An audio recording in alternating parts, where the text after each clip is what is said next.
स्वागत है आपका मेरे चैनल इजी साइंस मैथ में। इससे पहले कि जितनी भी वीडियो है वो मैंने प्लेलिस्ट में डाल दी है, आप वहां से देख सकते हैं। आज हम पढ़ेंगे प्रश्नावली 2.2 का चौथा सवाल। चौथा सवाल है, उपयुक्त गुणों का प्रयोग करके गुणनफल ज्ञात कीजिए। इसमें पहला है, देखिए यहाँ पर लिखा हुआ है कि उपयुक्त गुणों का प्रयोग करके। ठीक है, तो कौन से गुणों का प्रयोग करके? देखिए यहाँ पर है योग पर गुणन के वितरण का नियम, उसका प्रयोग करेंगे। ठीक है, देखिए वो कैसे करेंगे हम, तो उसको आपको ऐसे करना है कि 738 को तो आप ऐसे ही लिख दीजिए, लेकिन आप इस 103 को क्या लिख सकते हैं? आप इस 103 को ऐसे लिख सकते हैं 100 + 3। ठीक है, तो अब देखिए यहाँ पर हमने इस संख्या को क्या कर दिया, प्लस करके इसको दो टुकड़ों में बांट दिया। अब क्या होगा, ये जो 738 है ये 100 से भी गुणा होगा और 3 से भी गुणा होगा। ठीक है, यानी कि अब आप इसको ऐसे लिख सकते हैं 738 गुणा होगा 100 से और उसके बाद प्लस का निशान आएगा, और 738 गुणा होगा किससे?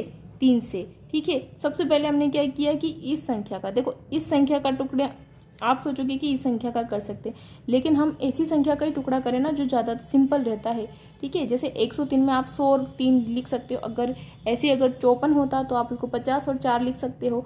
इस तरह से आप गुणा कर सकते हो, जो ज़्यादा सिंपल रहेगा आप उसका टुकड़ा करना। ठीक है, तो यहाँ पर हमने क्या किया, 738 लिखा, 100 के टुकड़े कर दिए। यहाँ इस नियम को बोलते हैं, या फिर यहाँ पर आप मेंशन कर सकते हो कि योग पर गुणन का वितरण, योग पर गुणन का वितरण, इस नियम का प्रयोग किया है हमने यहाँ पे। तो मैं यहाँ पर लिख रही हूँ। ठीक है, यहाँ पर मैंने लिख दिया है। अब उसके बाद 738 इस 100 से भी गुणा होगा, 738 इस 3 से भी गुणा होगा, और इन दोनों के बीच में प्लस का निशान है तो इन यहाँ पर प्लस का निशान आ जाएगा।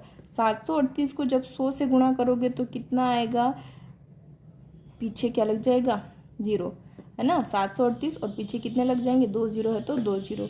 और फिर आपको क्या करना है, 738 को 3 से गुणा करना है। ठीक है, जब 738 को 3 से करोगे तो 3 और 8 24 के 4 आ जाएंगे, हासिल कितने आ जाएंगे, 2।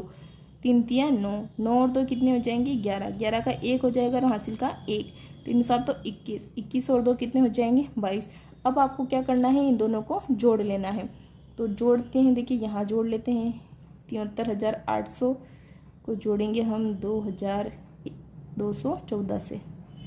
ये देखिए, ये प्लस का निशान लगा दीजिए, 0 में 4 जोड़ोगे 0 4 आएगा, 0 में 1 जोड़ेंगे 1 आएगा, 8 और 2 0, हासिल का 1 आ जाएगा, 3 और 1 4, 4 और 2 6, और यहाँ पर 7 आ जाएगा। यानी कि इन दोनों को जोड़ने पर आपके पास क्या आएगा, 76,014। तो ये आपका आंसर हो जाएगा। ऐसे ही अगला सवाल करते हैं। अगला सवाल देखिए, 854 गुणा 102। अब हम क्या करेंगे, 102 के टुकड़े करेंगे। 854 गुणा इस 102 के टुकड़े करने हैं, इसलिए इसको आप ब्रैकेट में लिख दीजिए। ठीक है, उसके बाद अगला स्टेप में आपको क्या करना है, 102 को आपने ब्रैकेट में लिखा था, अब आप इसके टुकड़े कर दीजिए, 100 + 2 लिख दीजिए। अब आप देखिए ब्रैकेट के बाहर क्या है, 854 है, तो 854 देखिए गुणा का निशान है, यानी कि ये इन दोनों संख्याओं के साथ गुणा होगा। ठीक है, इन दोनों संख्याओं के साथ गुणा होके क्या होगा, प्लस होगा। तो 854 को पहले 100 से गुणा कीजिए, 854 गुणा 100। उसके बाद यहाँ पर क्या है, प्लस का निशान, तो आप क्या लगाएंगे, प्लस। अब आपको क्या करना है, 854 को 2 से गुणा करना है, तो 854 को 2 से गुणा कर दिया। ठीक है, अब आप 854 को जब 100 से गुणा करेंगे तो आपके पास क्या आएगा, आपके पास ये आएगा 854 और 2 0 लगा दीजिए। ठीक है, अब क्या आपको क्या करना है, 854 को 2 से गुणा कीजिए, 2 चौक 8, 2 पंजे 10 की, 2 पंजे 10 आता है तो 10 का 0 यहाँ आएगा और 1 यहाँ हासिल लग जाएंगे। 2 8 16, 16 और 1 कितने हो जाएंगे, 17। अब आपको इन दोनों को जोड़ लेना है। 8 0 में 8 जोड़ेंगे तो कितना आएगा, 8, 0 में 0 जोड़ेंगे कितना आएगा, 0, 4 में 7 जोड़ेंगे तो कितना आएगा, 11, 11 का 1 लग जाए, 1 आ जाएगा और हासिल कहाँ लग जाएगा, यहाँ। 5 और 1 कितने हो जाएंगे 6, 6 और 1 कितने हो जाएंगे 7 और 1 8। ठीक है, यानी कि आपका उत्तर क्या आया 87,108। तो अगला सवाल करते हैं 258 गुणा 1008।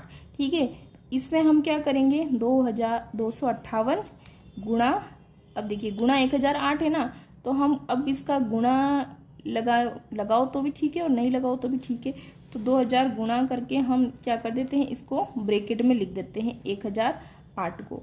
और अगली स्टेप में क्या करते हैं हम 208 गुणा इसके टुकड़े कर देते हैं 1000 प्लस 8।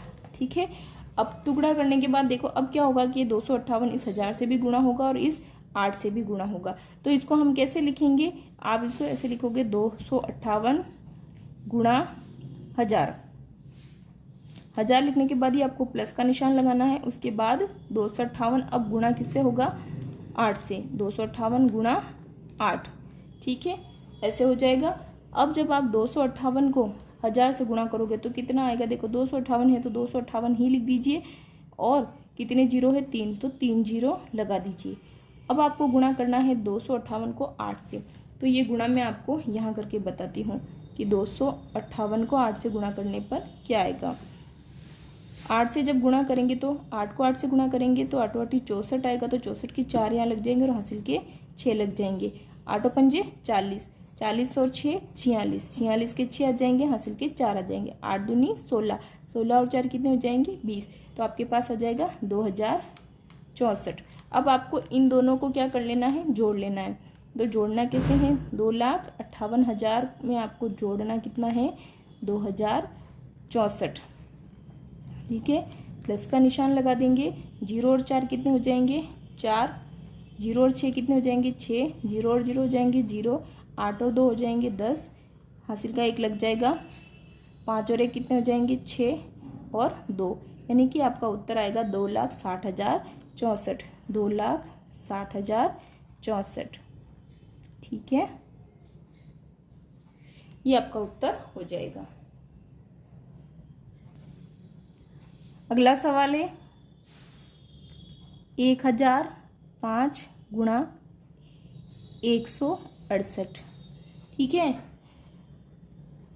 अब आप क्या कीजिए, देखिए आप इसको टुकड़ा करेंगे तो आएगा 100 प्लस 68। ठीक है, 68 एक बड़ी संख्या है, गुणा करने में बड़ी संख्या आएगी। और अगर इनको आप टुकड़े करोगे इनके तो क्या आएगा 1000 प्लस 5। तो देखिए दोनों सिंपल सी संख्या है ना, 5 एक अंक की संख्या और 1000 में 3 जीरो है, तो गुणा करने में आसानी रहेगी। तो आप क्या करोगे 168 को इधर लिखो और 1005 को इधर लिखो। अब आपको करना है 168 गुणा 1005 को ब्रैकेट में लिखिए। अगले स्टेप में 1008 गुणा 1000 प्लस 5 कर दीजिए। ठीक है, 1000 प्लस 5 करने के बाद आपको क्या करना है 1068 गुणा 1000 प्लस 168 गुणा 5। ये देखिए 168 को आपने 1000 से गुणा किया, उसके बाद आपने प्लस लगाया और 168 उसके बाद इंटू 5, ये हमने किया। अब यहाँ ये मैं आपको कहाँ बताऊँ, तो ये वाला मैं यहाँ कर देती हूँ। जब 168 को 1000 से गुणा करोगे तो क्या आएगा 168 आ जाएगा और 3 जीरो लग जाएंगे पीछे। ठीक है, और जब 168 को 5 से गुणा करोगे तो कितना आएगा, देखो 5 और 8 40, 40 के जीरो आ जाएंगे और 4 हासिल का यहाँ लग जाएगा। ठीक है, क्योंकि 5 और 40 जीरो यहाँ आ गए और 4 हासिल का लग गया। 5 अंक 30, 30 और 4 कितने होते हैं 34, 34 के 4 यहाँ आ जाएंगे और 3 हासिल के लग जाएंगे। 5 एकम 5, 5 और 3 कितने हो गए 8, तो 8 यहाँ आ जाएगा।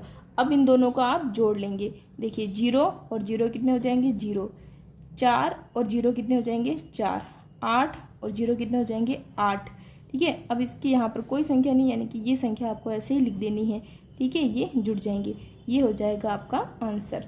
ठीक है, यहाँ से उसके बाद ये है। ओके।